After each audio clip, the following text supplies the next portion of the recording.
Good morning once again. This is Sunrise at Sea, and welcome to the Twitter Jabs too. My name is Apollo Sarah once again, and we continue the conversation because today we are having an insight or taking a look at the Kenyan general elections. Today, Kenya goes to the polls to vote their next president and next, state governors and everything in between. In studio with me is Mr. Edgar Tabore, and he's a lawyer and political analyst, and Dr. Rogers Barigayomwe, social analyst, and they're here to give us their expert opinion on this conversation. Again, let me just clarify, Mr. Edgar Tabaro, and he's a lawyer and a political analyst. Good morning, gentlemen. Oh, good morning, Sarah. How are you?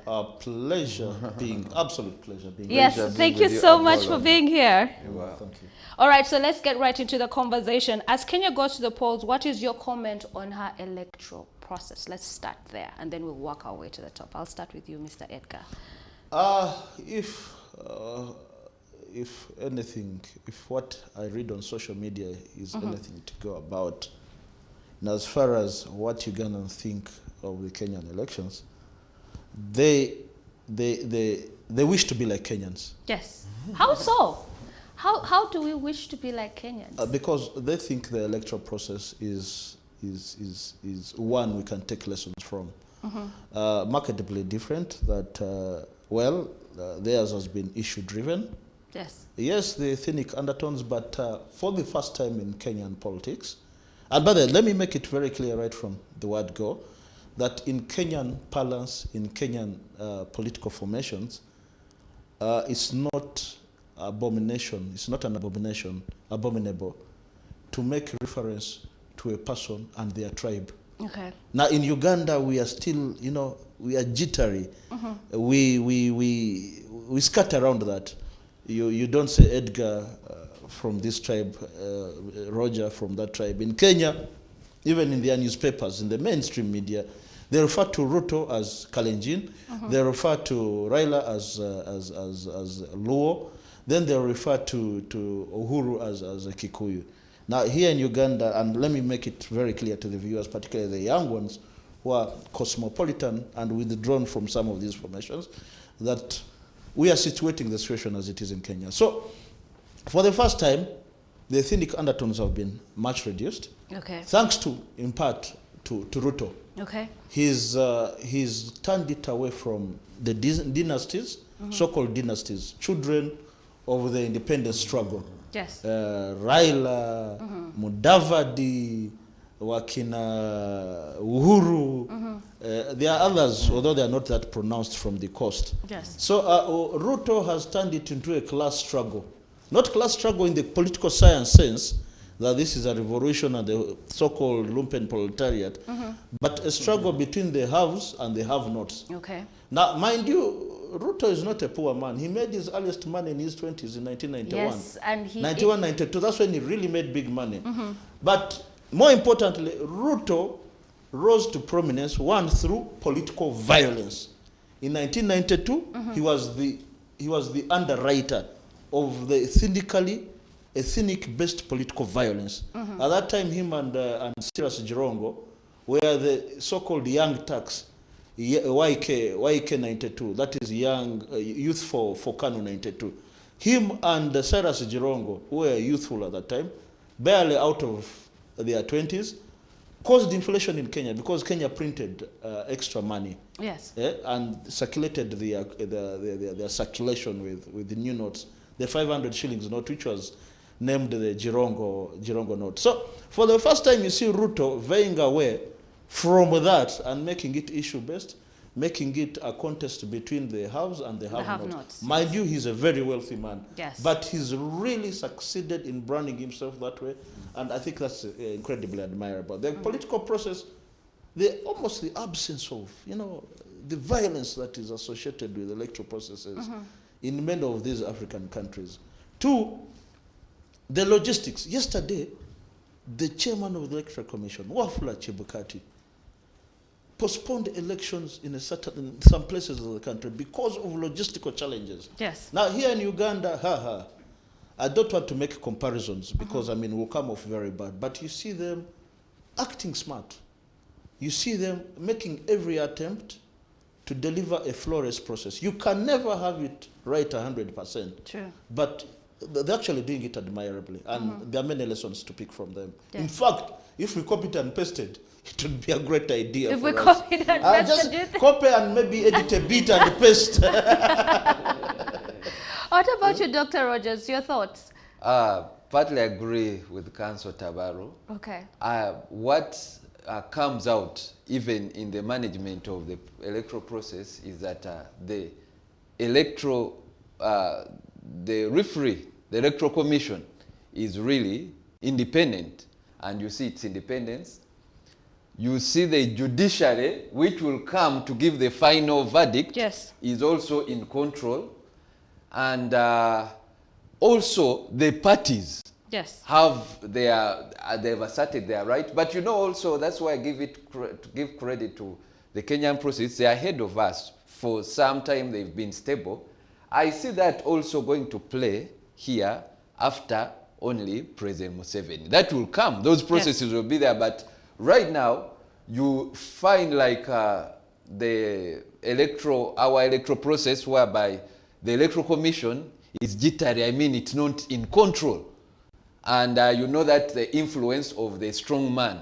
Then also, later on, you know, of course, in Kenya, there is some confidence that actually, even the courts of law, we saw the last election, they overturned actually they made the decision that we should have a rerun. So even as the Kenyans go in elections, they know that there is some confidence in the process. Yes. Ugandans, and I want to agree with about that, we are we've resigned to our process, but we should know we are moving strides. Yes. And what we are seeing, because Kenyans are just going to elect their 5th president. Yes, their 5th We are going, we have the 10th. So what we see is that Kenya is a bit stable, because even if we say we have the 10th, all of them, most of them have been military rulers. And people who have, so most of the Ghana presidents have been what we are seeing, they are coups and compromise elections. They are not basically like we've had a credible, you would say, I don't know if it was credible, the one in 1980, and the rest, because the one who was sitting has been came by military rule. Yes. Some people have not taken it that it's a smooth change of power. Okay. So we still have those challenges. But with the time, I see also Ugandan, because if you see FDC and present themselves, though they say, like we saw the one of Soroti, which was very unfortunate, we saw it having a lot of state interference. Yes. But somehow people are beginning to appreciate the electoral process. What I should say that it is not all well, and we have some lessons to learn from the Kenyan election, because, for example, we still see the tribalism he talked about, which we can contain. For them, you see the leading tribes, the Kikuyu or Gema, Yes. being represented, and by the 2 vice presidents. Yes. You see the Luo. I tell people Obama would have never been the president of Kenya. Had he been Kenyan? Yes. The president Because they would look at him as Luo. Before Kenya were not looking at credentials. And he gave it to Ruto. For me, I give it to Uhuru. Yes. Who, after a lot of compromise, thought that it is time the Luos have a chance. And that, I'll give you context to it. I'll give you context to it and what actually happened behind the scenes. Okay. Okay, but What actually happened behind the yeah, scenes. but I'll give it to Uhuru for this gesture to bring down the tribal undertones and everything, because right now we see a hope, and actually we see a union between Mount Kenya and the Luo, who they had rejected, because The union has always been there. It's only that it had taken a break for 50 years. oh yeah, but From 1969. How do you mean it had taken a break for 50 years? Please explain that. At independence, in the struggle towards independence, Yes. the struggle towards independence was led in part by Oginga Odinga, the Yes. father, Yes. Jaramogi, the father of Raila. Yes. There was Johnson Kamau, whom we all know as Jomo Kenyatta, but his actual names were Johnson Kamau. Yes. We had Ochila Yako, we had Mudavadi's father, Musalia Mudavadi. There was Katana Ngala, Ronald Ngala, the father of Katana Ngala. Those are from the coast. The ones from the coast are called Giriyama, the Mijikenda. You know, there are a whole lot of people. So at the time of independence elections, Johnson Kamau, Jomo Kenyatta, was in jail. And Raila's father, who had the party KADU, Kenya African Development Union, and there was a KANU, they formed, they more or less merged. They formed a coalition. And Oginga was uncomfortable taking over the executive prime ministership when they were given self-governance leading to independence. So he ceded it for Jomo Kenyatta. Okay. For Jomo Kenyatta, because he thought he had been a luminary in the independence struggle. Now, at that point, there was collaboration between the Luo and the Kikuyu. Yes. But the vice president was Oginga was appointed vice president, but the union didn't work quite well because Jomo Kenyatta was quite imposing. He was hands-on. He was very, very what would I say, control freak. Yes. And you had also another belligerent Odinga, who was uncomfortable with the whole situation. Now there were riots in 1969 in Kisumu, where Kenyatta's convoy was stoned by Luo demonstrators.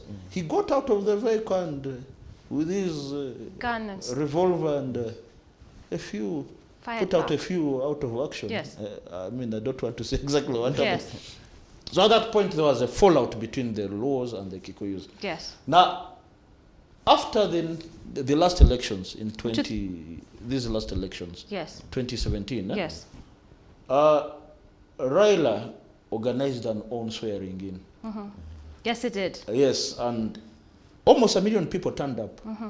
Now, the state got shaken, particularly what they call the deep state. He's a political scientist. He'll tell you the concept of the deep state. Those who hold no formal positions in government, but nevertheless have control over the state, over the finance, security, defense, not necessarily the war locals you see in public, to use Ugandan parlance. But the people who have the actual power, the actual control, now, resources. We call them mafias here. Not mercenaries. No, not Mafia. Exactly. But I wouldn't like to use that word in reference to what I'm going to say next. We have to be politically correct. Correct, because this is this is mass media. Now, they got shaken, and they thought Raila would have actually marched onto State House and caused an insurrection, like we have had in Ivory Coast, like we had in Egypt, in Tunisia, and lately in Sudan, in Khartoum. So, the real power behind the throne, Mama Ngina, the mother of Uhuru Kenyatta, she's the titular head of the Kikuyu community. Yes. Mind you, Kenya, Kikuyu are matrilineal. They are not patrilineal. So women, in fact, there are 9 clans are traced through women, the 9 daughters of Mumbi. House of Mumbi is in reference to the Kikuyu. So she reached out to Aida Oginga, Raila's wife. I said, look here, we got to find a solution and an end to this half a century feud between Luos and Kikuyu. So they arranged for senior Kikuyu who had retired, who had served at the level of permanent secretary, under secretary, and those who had been security chiefs. They went for a retreat in one of the exclusive resorts that the Uhurus own, and they crafted a solution. They asked each one of them to give a solution to this, and they all agreed that for Kenya and for their wealth to be sustainable, they will need to hand over power, at least for one term, for a Luo. Other is to remain a sticking issue. And they also said, if Ruto were to be president, the first victims of Ruto's presidency will be themselves. So in that regard, they looked even beyond the tribe, and the economic interest took what? So that's when they crafted the BBI, Building Bridges Initiative. And that's how this alliance was crafted. So in that regard, it's not so much about Uhuru. It is the community. Yes. Now, the Kikuyu are drawn, you know, they take oaths. Now, be very careful when Oath. you... Yes, yes, yes. Oath. Like blood oaths. Where they don't reveal what they have said. Yes. Now, be very careful with the communities that take oaths. Believe me. I know a number They in hold this you region. to your word. Not even to the word. They are very organized people. Yes. Very organized people. I know a number in the Great Lakes region, but this is not a time to talk about Yes. that. So that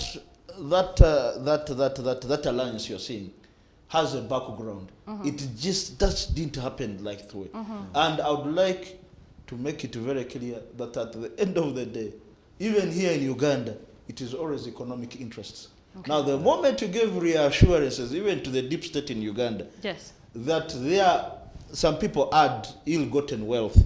Not everybody in the deep state has access to wealth through dirty means, but yes, their wealth, ill-gotten or not, if they can get assurances that what wealth will be eaten, then maybe we can start talking about a smooth transition as well in Uganda. All right. Well, a number of critics in Kenya have said that both Raila Odinga and William Ruto have tended to focus more on the domestic issues arising than they are raising the question of how either will follow up with Kenyatta's, or rather Uhuru Kenyatta's diplomatic efforts to ease the tensions in the neighboring Ethiopia, or disputes between Rwanda and Congo. Because we have only seen them talk about, for Kenya, we're going to do this for Kenya, we're going to do this for Kenya. They've not really touched on the issue on diplomacy or their international relations. What are your comments on that, Doctor? I think Kenya generally, because of the stability, it's more focused on the Kenyans. And these international relations, because they are stable. Here in Uganda, it becomes an issue because of our kind of instability. And we know that the one who will secure the borders and will work with the neighbors will be our president. But in Kenya, most of the Kenyan presidents have been civilians. So that's when the international issue is not so much.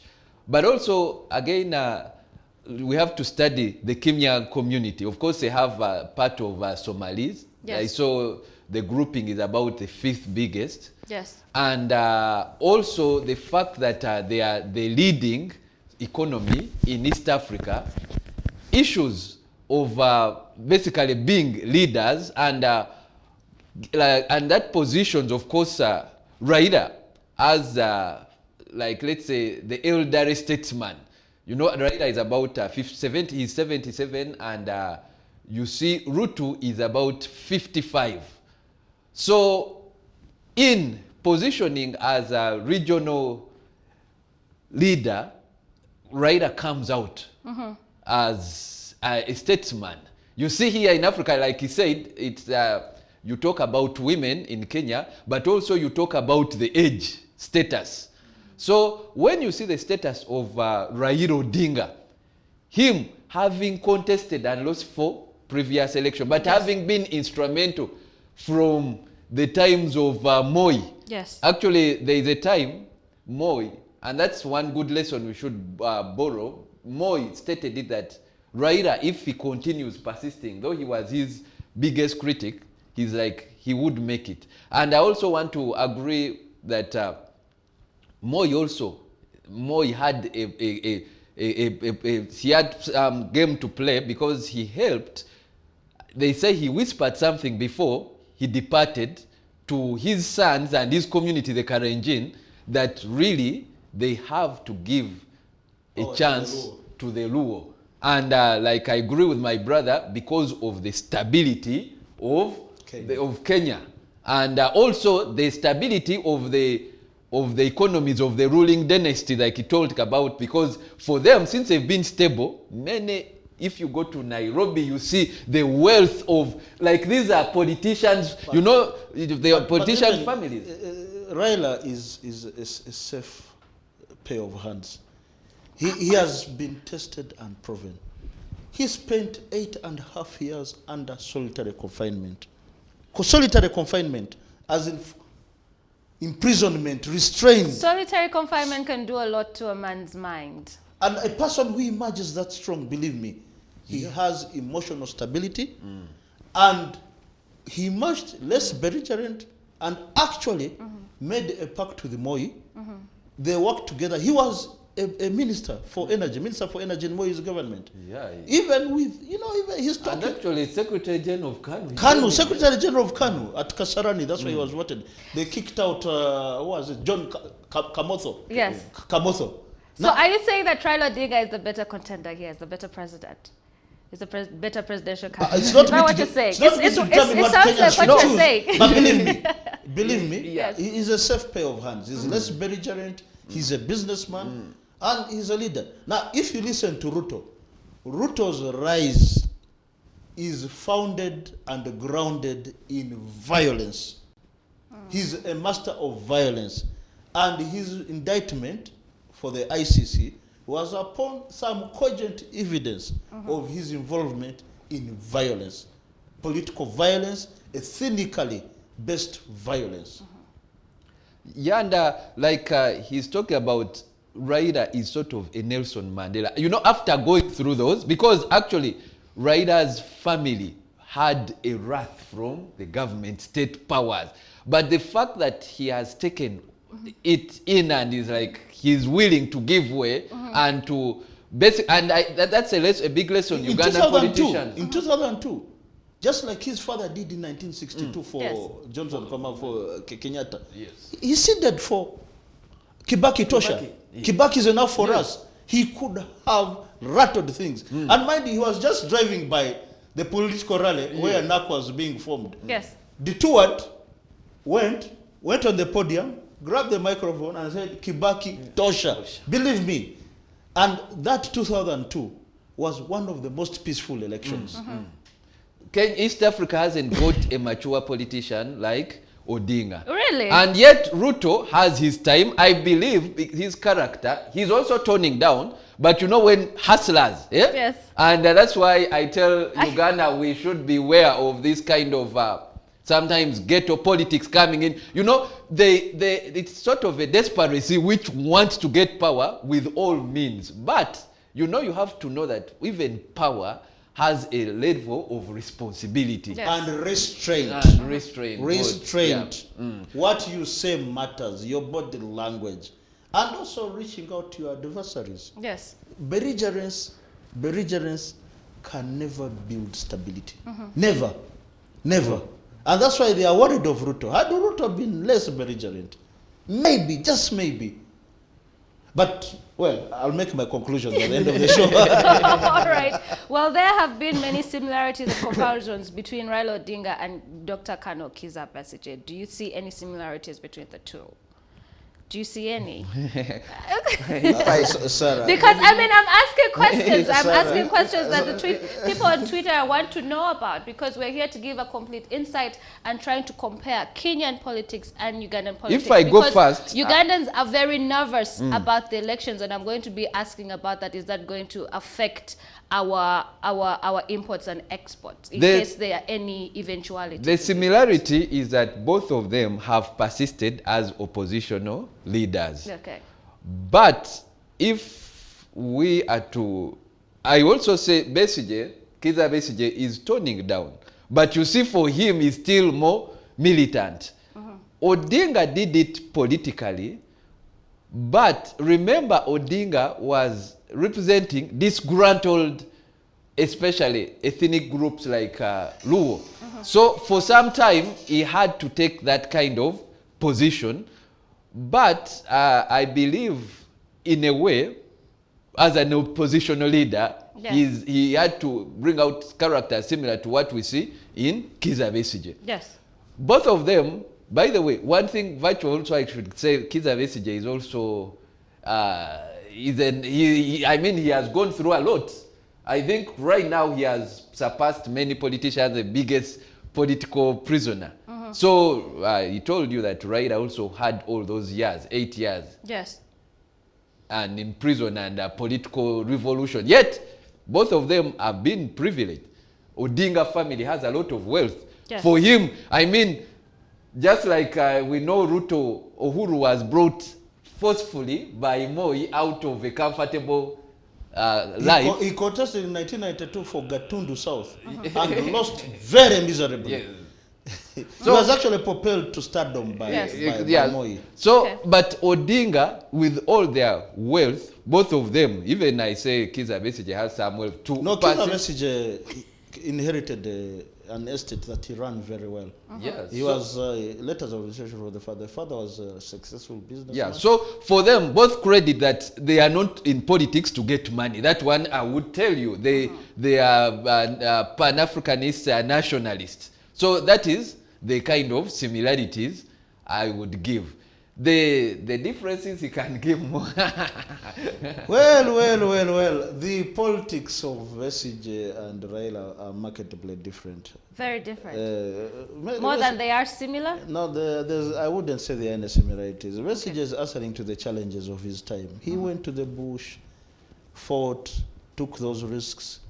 He was in the Andachi, as they call it. What's the Andachi? What they call the Andachi? Those holes they dig. They dig.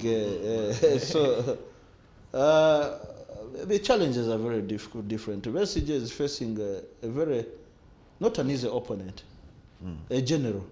Raila was not facing a general, he was facing fellow civilians. Well, I'm not a fan of Besigye, so I'll be excused from that. Explains why you have very little to say. Well, we have to let Mr. Edgar Tabaro go, but before you leave, please give us your parting shots. My parting shots. If you look at, first of all, Kenya is where it is because they were deliberate, Yes. they were purposeful, Yes. they were intentional. Yes. What we are seeing now is a result of many years of painstaking work. Blood was spilled. Now, in the Kenya's experience, they never left the political processes to the hoodlums, the elite, the so-called intelligentsia. People with the titles like Roger, who is a doctor. Yes. They were professors. Martha Karua, you see, Yes. resigned her position as a magistrate to go and participate in civil society. Wangari Maathai was the Nobel laureate. She was a professor. She really resisted the Moi excesses, Moi tyranny. The Raila Odinga you've had. You name it, Professor Nkanji, Martin Shikuku, Ken Matiba. Ken Matiba was a very wealthy man, Yes. owning international schools, ranches, beachfront properties, holiday resorts, beachfront holiday resorts. He was clobbered on the head and lived in a vegetative state for the rest of his life. Kibaki was a wealthy man, chair of Muthaiga Golf Club. But they undertook the pains of what they call the second liberation of Kenya. Yes. It was led by the intelligentsia, it was led by the elite. And in that aspect, I'm agreed with Dr. Kizza Besigye that the biggest challenge, the biggest problem of Uganda, and I will add by extension, the Great Lakes region, is we the so-called, well, I'm not elite. Elite means a class of people who are in charge. I don't think I'm in charge yet. But the intelligentsia are people like us, writers, so-called philosophers, journalists. Analysts, yes. We have left, you see, like in Uganda, whenever there is a matter of public importance requiring us to hold government accountable and demonstrate. Mind you, demonstration is protected liberty under Article 29 of Uganda's constitution. Yes. We, the elite, have left it to other people, hoping other people are the ones who take the bullets for us. And whenever we have insurrection, attempt at insurrection, remember the Mabida forest? Yes. It unified everybody. Who are the leaders of that demonstration? Elite. Who are they? Remember the names? Yes, it's the minister Mavida, Mama Mavida. Mama Mavida. And Betty Anywale. And? Betty Anywale. And who? You remember Moramuzi of the National Association of Professional Environmentalists? By the way, NGOs came in. Mukasambide. And are you aware Tom Butime was one of the people at the forefront of that demonstration? Wow. Do you know Tom Butime? The Minister for Tourism. A very level-headed person. But, you know, but unfortunately for us, whenever there's an attempt for that, even the Buganda riot, there was a genuine cause. It quickly descends into street urchins, hooliganism, and unfortunately for us, ethnic bigotry. No, and believe me, that is an indictment against us Ugandans. Now, in Kenya, they've taken deliberately, Chibukati, the person who's presiding over this election, was appointed through a rigorous process of nomination. They said there's a vacancy of chairman of the Electoral Commission, and they called for applications. They shortlisted by their public service, shortlisted and said, these are the candidates we are forwarding to what? To Parliament. And they went through a vetting process, and Parliament recommended one person to the President. I mean, superimpose it upon Uganda, and you see where we are. We are light years behind them. Now, my parting shot, if you look at the electoral map of Kenya and the dynamics that are blending, it's too early to call who will win, because they are neck and neck, neck and neck. And the numbers, the figures. So in such situations, by the way, it's very easy for the deep state in Kenya to influence the announcement and declaration of Raila as the winner and his subsequent swearing in. The others may make noise, become a belligerent. Right. Believe me, at the end of the day, the person who is going to determine this election is the one who is operating the server. The server. These figures, it's not rocket science. A lot of it in 2009, quantum physics, robotics, and big data. You can manipulate that data. For those who are, you know, these sharp, sharp kids who manipulate, you know, digital processes. And you produce the numbers, and it will be very hard to beat them. You are close to the deep state in Uganda. Is it what happens here? With that.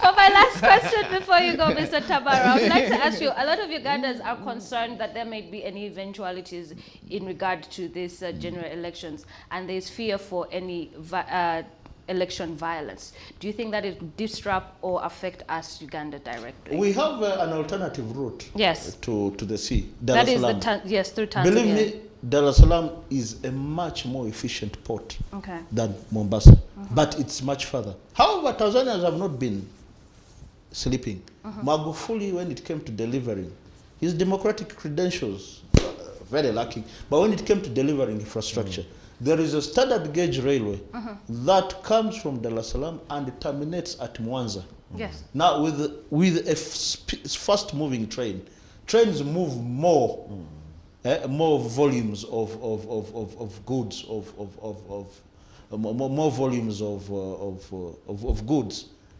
than the road. Yes. And it's now much faster. The Mwanza port has been modernized, and therefore even marine vessels can move large volumes, large volumes of cargo. Now, unfortunately for us, Uganda, if you get onto Mwanza port and you have what they call it, is it transshipment from one form of transportation to another? Mwanza is good at handling. Now, unfortunately for us in Uganda, we do not have the capacity at Port Bell and Ginger Port to handle that large volumes of what? Of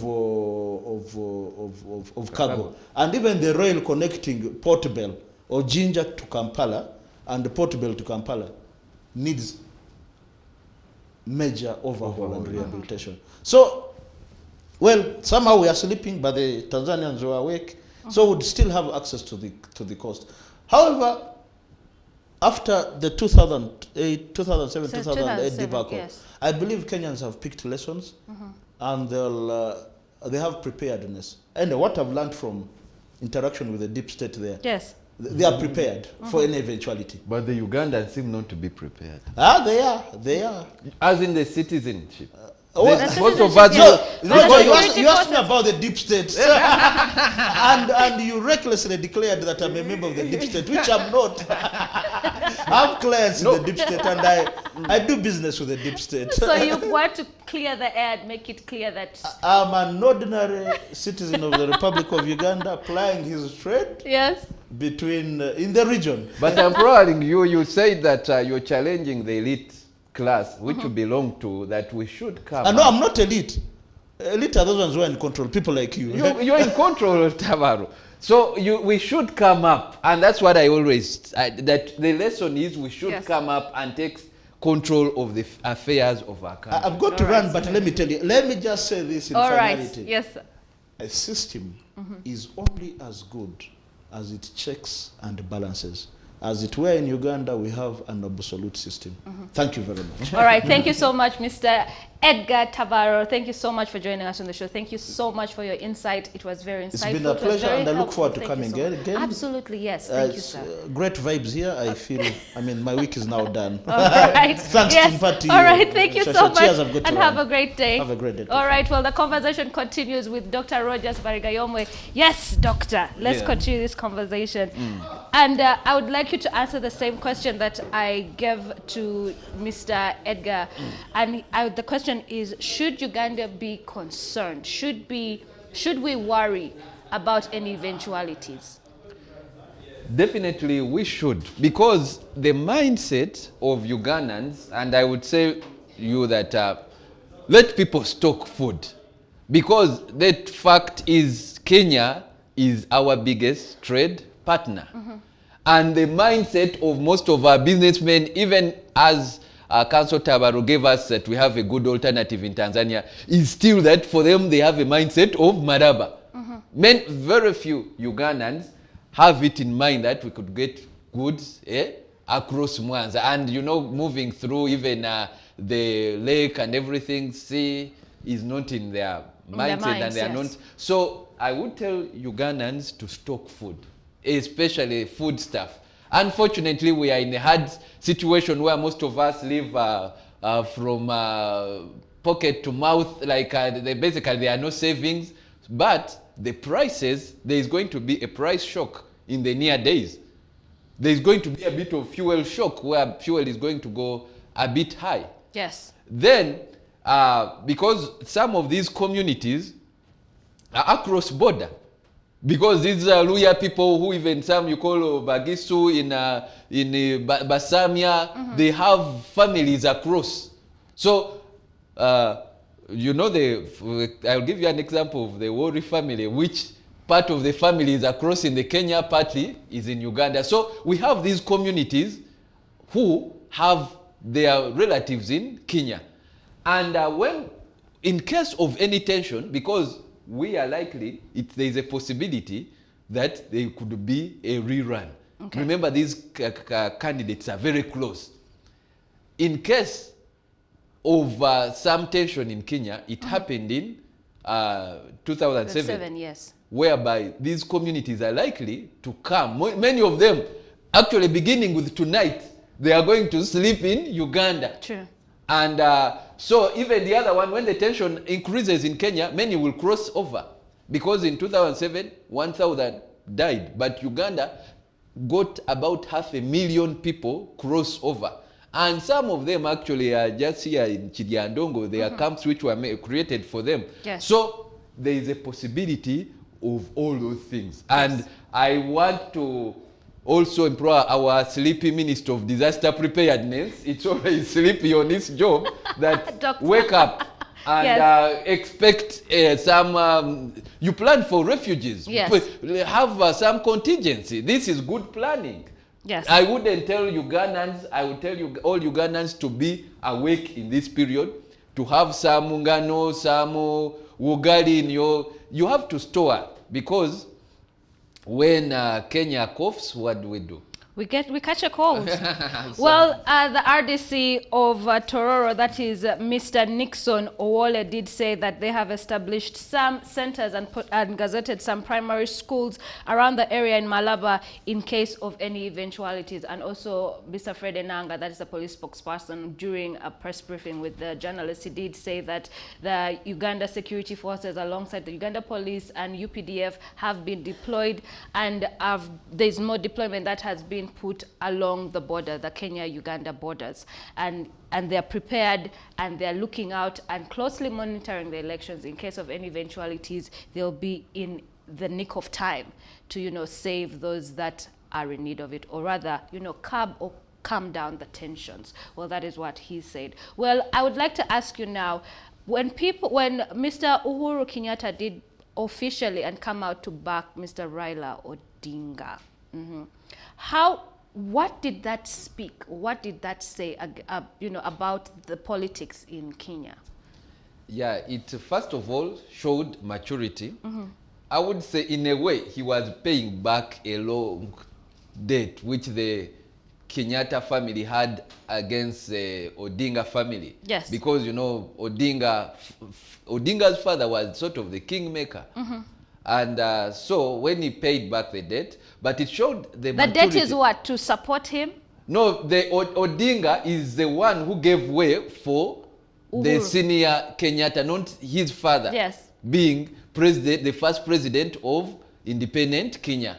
It would have, if Odinga Jaramal was selfish, he would have taken up but he said, no, we will not have independence until senior Kenyatta is out of prison. But after he became his vice president, yes. But after about 2 years, there was tension because the Odingas are more conservative, and Kenyatta was imposing and liberal. He had accumulated a lot of wealth. So Odingas were like, no, we should not take Kenya in that course. So from 2 years from their independence, there was tension until the handshake between the Kenyatta family and Odinga family. Yes. And they are the two most popular Kenya families. And yes. here in Africa, we shouldn't deny that we live under communities and we have community leaders who influence all of us. Yes. So a learning lesson for Uganda is that this was maturity of the top family. We would want to see, let's say, Besigye and Yoweri Museveni. Yoweri Museveni has tried to do it across by taking on the Obote family. I mean, after many years of tension and saying, but he has incorporated actually the families of Idi Amin and Obote, and we know also Tito Okello, Oriem Okello is out of those. So that kind of maturity, which Ugandans don't seem to appreciate, yes. is needed. We need a handshake after polls. Yes. We need to mend bridges after serious polls. So yes. I really give credit to that handshake, and it created some stability. If there was no handshake, there would be more tension in these polls. So that's true. I expect to see the similar handshake between Ruto, and I also know Ruto will play those kind of politics because Ruto knows he's still young. Yes. Odinga, he still has time. Yeah, Odinga can rule. Many times we see him sleepy. Yeah. He can only rule for one term. Yes. So if Odinga, Ruto plays his politics well, like Raila has been, being patient. Yes. Exactly. He is likely to be the 6th president of Kenya, because many times we know this is already a done deal. Like you told you, the mafias are willing to work against him, and this time they will give it to Odinga. Yes. Though in opinion polls they are so close, but given that the state is on the other side, we know what will happen. Odinga will take it. So I implore Luo, the Karenjin and Ruto and his team that if he plays mature politics for Kenya how it is, he has a chance. Yes. And Ugandans will have a chance to learn from these people that end of election, don't do or die. Yes. When you're patient, Your time will come. Your time will come. Yes. Exactly. And I'd just like to quote a tweet that a gentleman called JJ Odia did go on to say, and he said, Museveni should follow Kenyan elections and stop embarrassing Ugandans as a country. No candidate was arrested after nominations. No one was nominated barefooted. No candidate was tear-gassed, and internet is not shut down. No kidnaps or disappearances. So he's basically saying that we need to definitely take some tips on how the Kenyans are doing it so that we can be a lot more civilized and diplomatic. But as I let you go, Dr. Rogers, what are your parting shots? Yeah, and even in a comment to that, that is not actually only a result of Museveni. It's just a strong man syndrome. The moment, and Ugandans, that shouldn't worry us. Yes. The strong man by age and everything is giving way. Yes. And all these people who are doing it, actually it's not the strong man himself. It is the handler, the people who are giving him misinformation, trying to show him that they are doing a lot of work for him. Yes. But the lesson as Ugandans is that we should be patient. In Moi's regime, similar situation happened. But the conversation has to continue going on. We should know that these people, maybe who are in charge, are not going to determine our future. Most of us are in 40s, 30s, 20s, even the ones in 60s and 50s. We know that we need to, like you see what has happened in Kenya, we are working for Ugandan for us and our children and our grandchildren. So with that in mind, we have to know that we have to continue the conversation across all political divide. And whatever, let there not be any radicalism, because some of the people who show this radicalism, Ruto showed it one time, are the guys going to end up in ICC, in courts of law. Some of those people who actually show this kind of enthusiasm as if they are protecting the state, don't know that at one time the state will change and they will be in prison, and they will be. So right now it is all of us Ugandans to act with restraint and work for the good of our country. Each one can give a contribution to our country, and also we cease, because sometimes, like Council Tabalo said, there is hooliganism in our politics, even in the opposition. Yes. We should hinder that, and as position not to be branded as hooligans, but as people who are giving the state alternatives. So we pray the best for Kenya.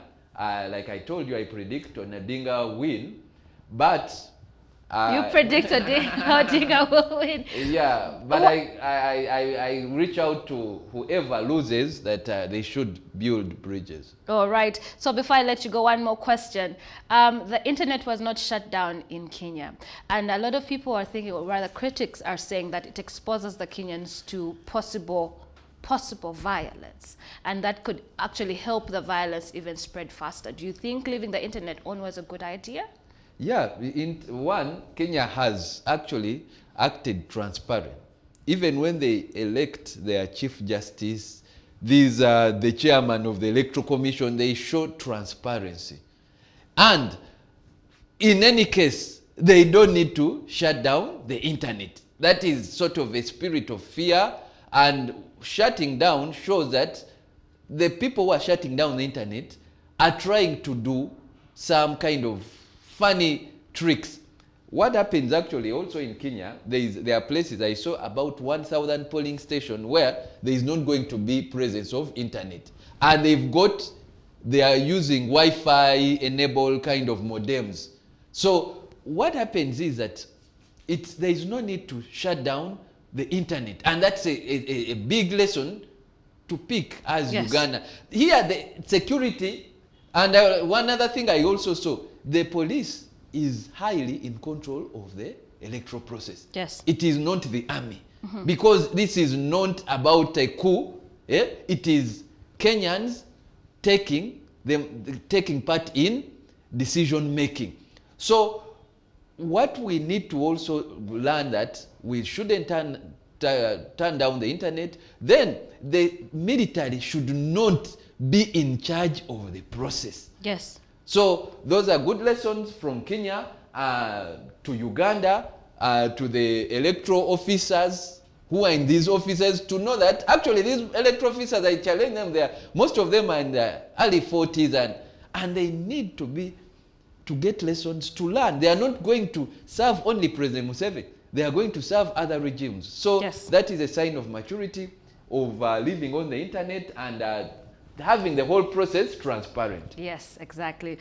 Well, thank you so much, Dr. Rogers. Thank you so much for joining me again right here on the show on the Twitter Jabs. And today we're taking an insight and having a look at the Kenyan presidential elections taking place today. Well, voting did kick off at 6 a.m. in most parts of the country, with a number of voters having showed up to the polling stations by 4:30 a.m. today. Well, Kenya took to the ballot today to vote for their 5th president and other leaders. Well, Deputy President, that is William Ruto, who is the UDA presidential candidate, was the first to vote.